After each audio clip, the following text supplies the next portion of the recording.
In today's Reporter's Notebook, we're looking at how selfless actions can inspire all of us. This week, we've shared stories about two men who embody those qualities, showing that service often goes hand in hand with sacrifice.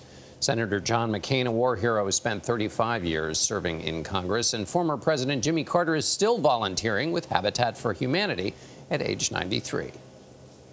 Envy is one of the 7 deadly sins. Advertisers use envy to push us to buy products we don't need. In social media, envy carves out that hollow feeling. Envy is to be avoided. But this week, David Letterman introduced me to a different kind of envy, the envy that leads to action. His envy for people who made a difference in the world drew him to Jimmy Carter and Habitat for Humanity. I should be thanking you for... And for the last 14 years, he's clipped on a tool belt and swung a hammer building houses.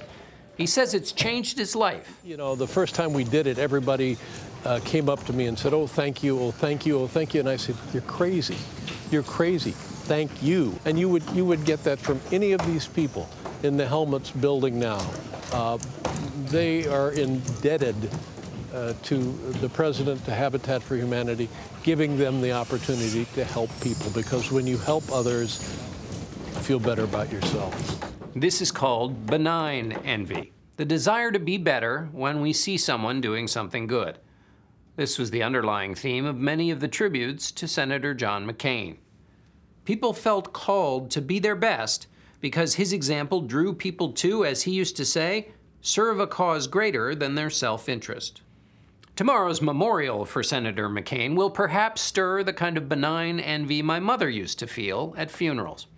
After hearing the deceased described with words like character and generosity and love, she would leave the funeral inspired to go out and live her life that way.